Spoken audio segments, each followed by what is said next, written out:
protect children further online. And that's why you see some of the discussions have been with platform owners to ensure that they have the community guidelines are also, they're also visible.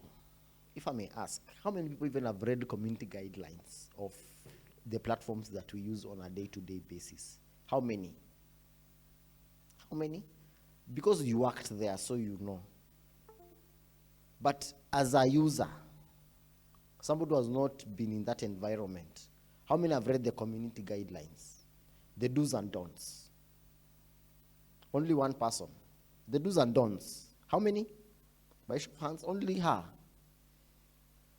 So my appeal again, learn to read the community guidelines of those platforms. Because at the end of the day, they are third parties to you. And there's so much that they do.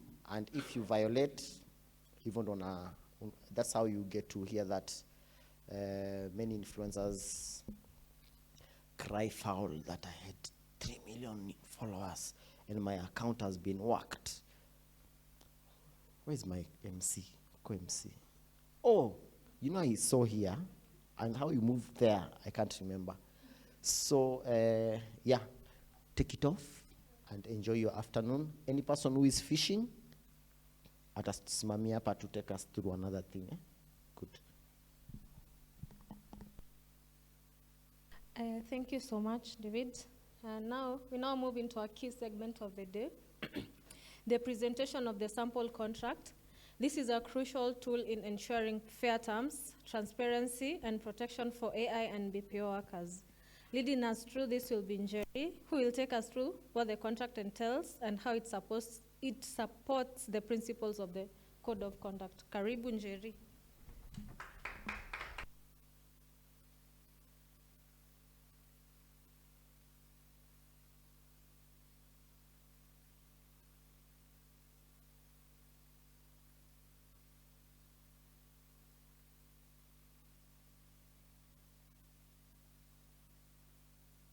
Hello, Naniskia.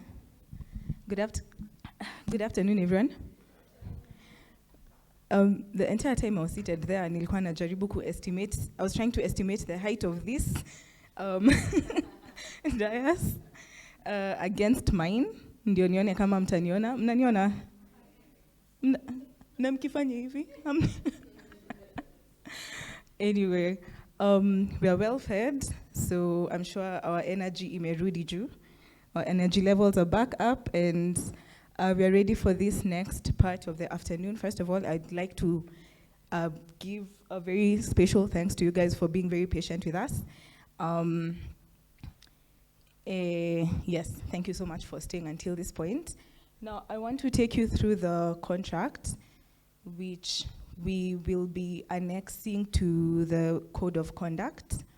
So, as we wait for it to be projected, among the reasons why we thought it important to include a contract to the Code of Conduct is because, one, we realized that a lot of people operate without contracts, and we saw it from the statistics, from the findings of the survey that was shared by Beth. I think the number that she gave was only 26% of platform workers, workers who work on platforms, actually have contracts. That's a very, very low figure, and it's a bit worrying. Not a bit, it is very worrying considering the work conditions that platform workers are put through. And it is because of this, the lack of contracts, that these platforms and these companies are able to exploit workers in the way that we do, and in the way that they do, and that's what we're trying to change. The other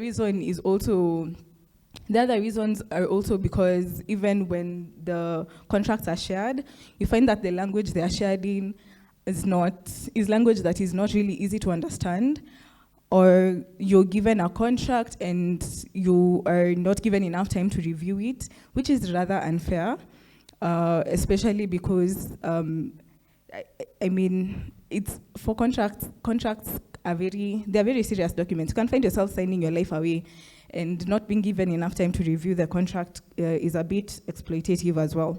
So With that being said, this is a contract that we will be proposing that the platforms and BPO companies are sent to. I'll start with the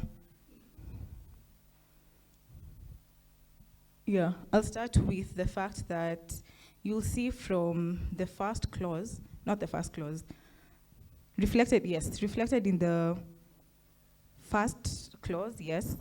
We have chosen to refer to the worker, or rather the person signing the agreement, as the worker. And in the first clause number 1, we expressly state that individuals whose services are procured and utilized under the supervision of BPOs shall be referred to in this agreement as workers and not independent contractors. This is a term that we thought very important to expressly include, because again, this is how a lot of these companies end up escaping liability or responsibility. They simply remind you of the fact that you're an independent contractor, and as such, they do not owe you anything. So for that reason, we thought it's better to go with the term worker, because that way it's possible for us to, depending on the situation, it's possible to shift responsibility or demand responsibility, that they take responsibility. Another key aspect of this contract is in the scope of work. You'll see that in addition to simply stating expressly that the worker will be providing their services, we also will be asking them to include the project name and a description of the project that the worker will be involved in. And beyond that as well, we'd want them to confirm the purpose of the project, and also reveal who the client is. Now, it has been the story, rather the experience of a lot of workers, that they end up finding themselves in doing projects that in addition to being distressing, you might find yourself doing a project that goes against your beliefs. And I feel like even at work, you're given if you're in a standard or a traditional employment relationship, you have an option sometimes to choose which work to engage in or which one not to engage in. For example, when it comes to even the religious context, employers are usually sensitive to their employees' religious beliefs, and that's kind of what we want to reflect on this other side. We need them to understand that there are cultural, religious, and other belief sensitivities that need to be taken into account, and for that reason, it's important for them to specify the exact project that is being worked on and the description of the project, so that the worker can decide whether or not they want to engage in. And it also goes to support the general idea of informed consent. We need the worker to be able to be confident in the fact that, and even the person contracting the work to be confident in the fact that the worker has fully agreed to every aspect of the task or every aspect of the work that they're doing. So that's why that kind of transparency is key. Moving on to compensation. So with compensation, we will be proposing that they are guided by a wage schedule that we hope to develop, and that's why we had wage indicator making a presentation.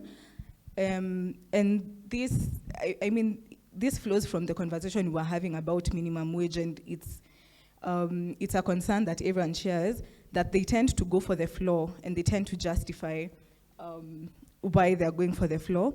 And in addition to this, we feel it is important that that we come up with our own wage schedule, because a lot of times the wages that they pay do not really reflect or are not able to handle the financial burden that a lot of workers carry. Because in addition to being the one who's providing your own resources, like your own laptop and everything, especially for the platform workers, in addition to be the one who has to find your own laptop, you have to pay your own Wi-Fi, you have to pay for electricity, and then remember, you have to pay for insurance to take care of your health. You probably have a family whose insurance you need to cater to. It's all those added costs that tend to make the pay a bit insufficient. And on top of that, you have to remember we are Africans, we are Kenyans. There's that black tax that you have to pay. You have to take care of the people in the village. But now you see, because a lot of these companies are not Kenyan, they do not understand like the exact or the full breadth of the financial burdens that the workers carry. So we are also requesting politely, please. We'll also be requesting them to be transparent about the payment period. So we will be specifying by when the payment should be made, and also we'll be asking that an itemized payslip be issued to the worker. And for that itemized payslip, it needs to only contain deductions and fees that the worker has agreed to. The reason for this is I was told that a lot of payslips come with certain deductions under heads that you don't understand. So you get your payslip, you find that there's a deduction of I don't know how many shillings under the head of consolidated fund. What is a consolidated fund? And you see now, because again, I believe that it's a bit difficult to access people within these organizations. So even getting an answer to why certain deductions have been made on your payslip becomes difficult because the points of contact are not accessible. And also, again, the nature of the contract you sign, if you do sign one, do not raise that responsibility on their end, that need for accountability. So that's another thing that we'll be asking them to do. And then also, the last paragraph of that same clause, we will be taking care of the unpaid work that usually happens. That is a culture, especially when the worker is undergoing training. You find yourself assigned tasks or projects, not projects, but tasks. And these tasks, they take your time, they are complex, they are, they would typically qualify as work that you'll be paid for.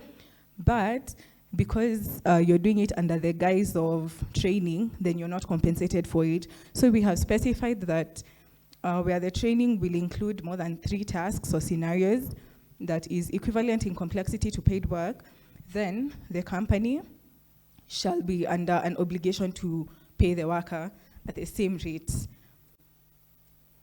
Clause 4 takes care of the scenarios where, so it first specifies that for certain workers who are platform workers, they will utilize their own resources. However, we would like the companies to also take some responsibility where the workers' personal resources are not enough to meet or complete the task, and there's a need to expand them.